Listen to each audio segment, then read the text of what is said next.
দর্শক, top Barasat news YouTube চ্যানেলে আবহাওয়ার খবরে সবাইকে স্বাগত। আজ বৃহস্পতিবার 20 জানুয়ারি 2022 সাল। মাঘের শুরুতে আবার বৃষ্টির পূর্বাভাস। আপাতত জাঁকিয়ে শীত আর মাত্র দুদিন। রাতের তাপমাত্রা অপরিবর্তিত থাকবে। তো এই শীত আর কতদিন বজায় থাকবে? আবার একটি পশ্চিমী ঝঞ্ঝাট আসছে এবং একটি ঘূর্ণাবর্ত আসছে, যার প্রভাবে বাংলায় আবার বৃষ্টির সম্ভাবনা তৈরি হয়েছে। আলিপুর আবহাওয়া দপ্তর এই বিষয়ে কী জানিয়েছে, বিশদ জানতে স্কিপ না করে ভিডিওটি পুরোটাই দেখবেন। আপনার ভিডিওটি কোনো উপকারে লাগে তাহলে একটি লাইক করবেন। এমনই লেটেস্ট খবর পেতে চ্যানেলটি অবশ্যই সাবস্ক্রাইব করে রাখুন। এবার আসি মূল খবরে।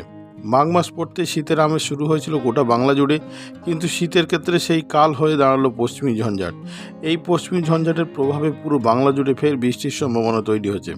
একটি পশ্চিমী ঝঞ্ঝাট উত্তর পশ্চিম ভারত থেকে বাংলার দিকে আসছে, তার ফলে উত্তরে হাওয়া বাঁধা পাচ্ছে এবং বঙ্গোপসাগর থেকে প্রচুর পরিমাণে জলীয় বাষ্প বাংলায় প্রবেশ করছে। দুইয়ের সংমিশ্রণে বৃষ্টির সম্ভাবনা তৈরি হচ্ছে বাংলায়।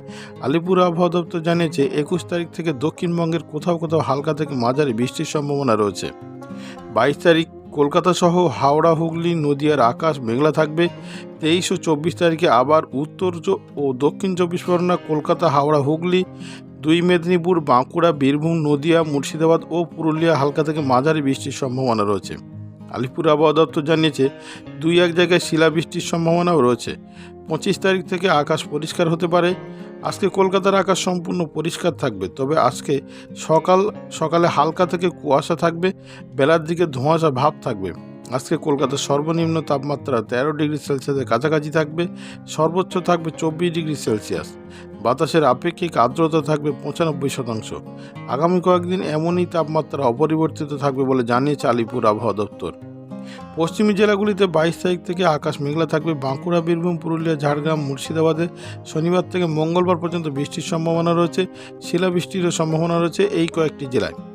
এবার আসি উত্তরবঙ্গের খবরে। আজকে উত্তরবঙ্গের হিমালয় সংলগ্ন জেলাগুলিতে আকাশ মেঘলা থাকবে, সেই সঙ্গে হালকা বৃষ্টির সম্ভাবনা রয়েছে। আজকে দার্জিলিং, কালিম্পংয়ের সর্বনিম্ন তাপমাত্রা থাকবে 6 ডিগ্রি সেলসিয়াসের কাছাকাছি।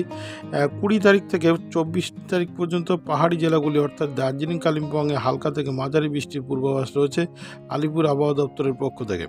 তুষারপাতও হওয়ার সম্ভাবনা রয়েছে।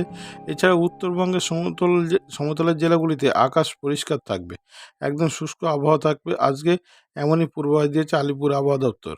কোচবিহার, দিনাজপুর ও মালদায় আজকে রাতের তাপমাত্রা অপরিবর্তিত থাকবে। এই জেলাগুলিতে আজকে সর্বনিম্ন তাপমাত্রা 12 ডিগ্রি সেলসিয়াসের কাছাকাছি থাকবে। এবার আসি বাংলাদেশের খবরে। বাংলাদেশের আবহাওয়া অধিদপ্তর জানিয়েছে শুরুতেই জাঁকিয়ে শীত পড়লেও আবার সমগ্র বাংলাদেশে বৃষ্টির ভূগটি। আবার একটি পশ্চিমী ঝঞ্ঝাট আসছে, সেই সঙ্গে বঙ্গোপসাগরে তৈরি ঘূর্ণাবর্তের জেরে দক্ষিণ বাংলাদেশের জেলাগুলিতে শনিবার থেকে বৃষ্টির সম্ভাবনা রয়েছে। এই বৃষ্টি চলবে শনিবার থেকে সোমবার পর্যন্ত। আজকে কোথাও তেমন বৃষ্টির সম্ভাবনা নেই। উত্তর বাংলাদেশের জেলাগুলিতে আজকে জাঁকিয়ে শীত পড়ছে। আজকে উত্তর বাংলাদেশের জেলাগুলিতে রংপুর, ময়মনসিংহ ও সিলেটের তাপমাত্রা রয়েছে 10 ডিগ্রি সেলসিয়াসের কাছাকাছি। দক্ষিণ বাংলাদেশের জেলাগুলি অর্থাৎ ঢাকা সহ চিট্টাগং, কলাপাড়া, বরিশাল, খুলনাতেও জাঁকিয়ে শীত পড়ছে। আজকে এই জেলাগুলিতে 14 ডিগ্রি সেলসিয়াসের কাছাকাছি তাপমাত্রা রয়েছে। আগামী দুদিন রাতের তাপমাত্রা অপরিবর্তিত থাকবে, তারপর আবার ঘূর্ণাবর্তের প্রভাবে আবহাওয়ার পরিবর্তন হবে। বিশেষ করে বাংলাদেশের উপকূলীয় জেলাতে বেশি বৃষ্টির সম্ভাবনা রয়েছে। তো দর্শক, ভিডিওটি ভালো লেগে থাকলে একটি লাইক করবেন। সবাই ভালো থাকবেন, সুস্থ থাকবেন।